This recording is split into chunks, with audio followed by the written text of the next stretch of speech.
Olá, internauta, olá, leitor do site agazeta.net. Nós estamos dando continuidade às entrevistas com os candidatos à Prefeitura de Rio Branco e hoje eu converso com o candidato pela Rede Sustentabilidade, Carlos Gomes. Um prazer recebê-lo aqui na Gazeta.net. Tudo bom, Itaã?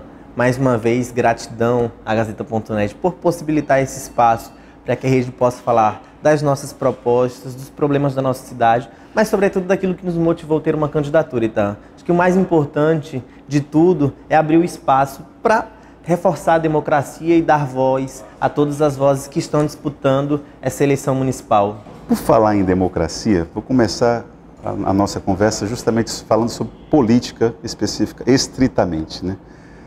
Você está disputando uma eleição contra dois partidos que lideram coligações que estão no meio de um furacão de corrupção, como o PT e o PMDB. Esses dois partidos, aqui no Acre, de certa forma, polarizam uma disputa e você entra como se fosse a mosca na sopa.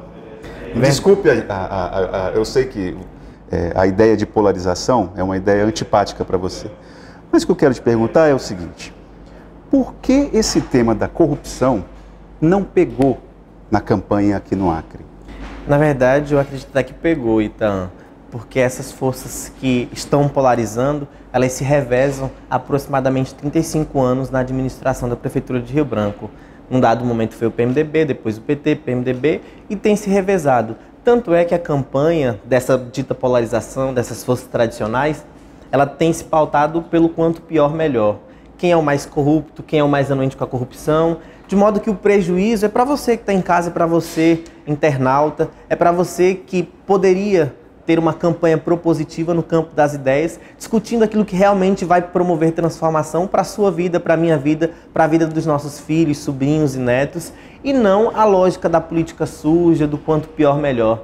Mas a nossa candidatura ela vem para se contrapor a isso aí, essa polarização que fica se revezando na mesma manutenção do projeto de poder, de governar para grupos, partidos, e aí de forma mais ousada e com todo o respeito que eu tenho, para facções criminosas que ficam se revezando para assaltarem o poder público e chamarem de seu aquilo que deveria ser destinado para a política de juventude, de educação, de saúde, de mobilidade urbana, a tudo aquilo que é competência do município e que poderia efetivamente promover as transformações que Rio Branco tanto precisa. A rede, quando fala que é propositiva, que tem uma proposta, tem um programa de governo, na área política, que propostas que vocês poderiam apresentar que diferenciariam dessa lógica que está posta aí? Então, a forma como se ganha determina como se governa.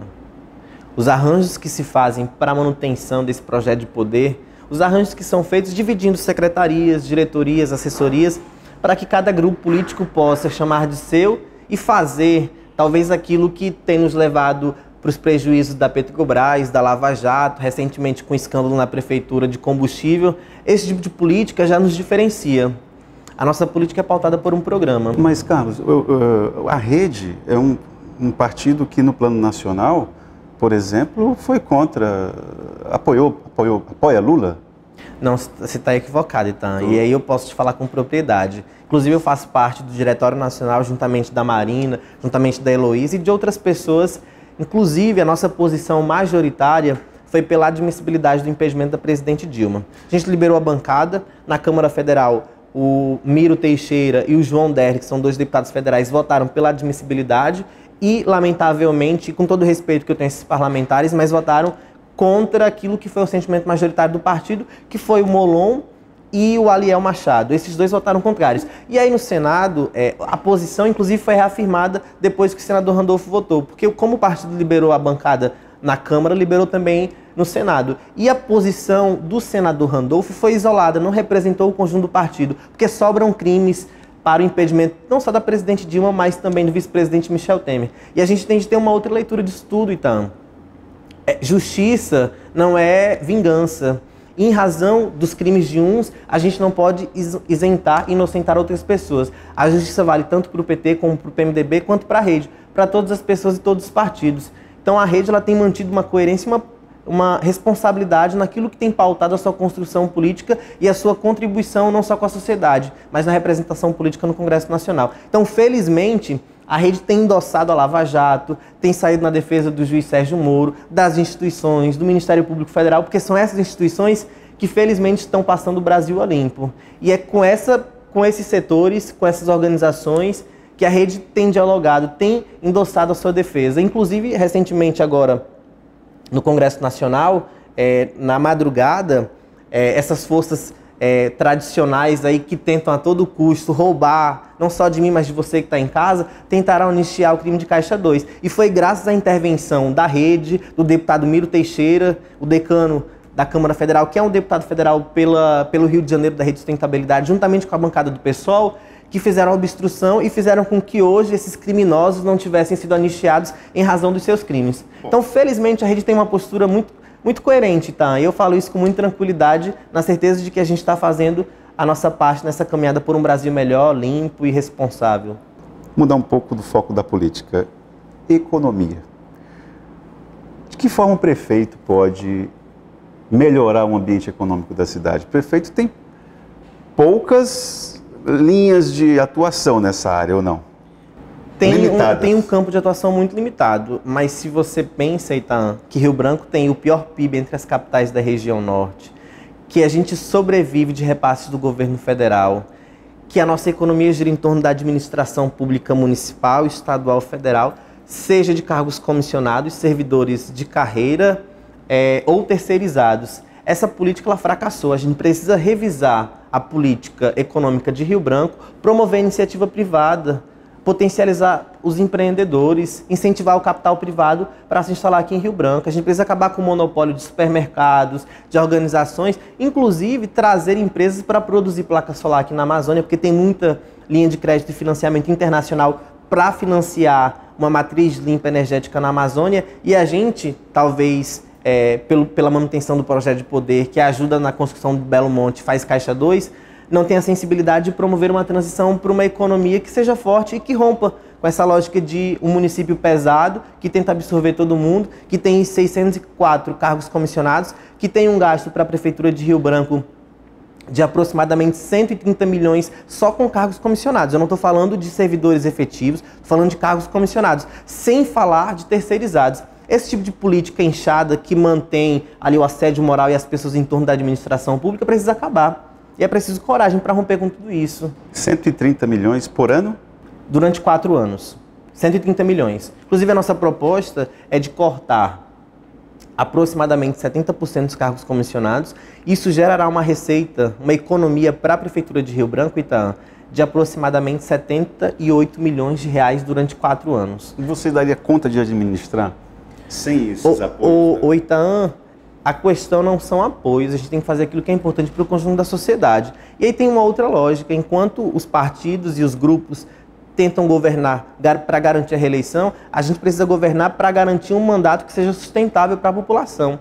Então, muitas medidas populares, politiqueiras, são feitas para a manutenção do projeto de poder, em detrimento da sociedade.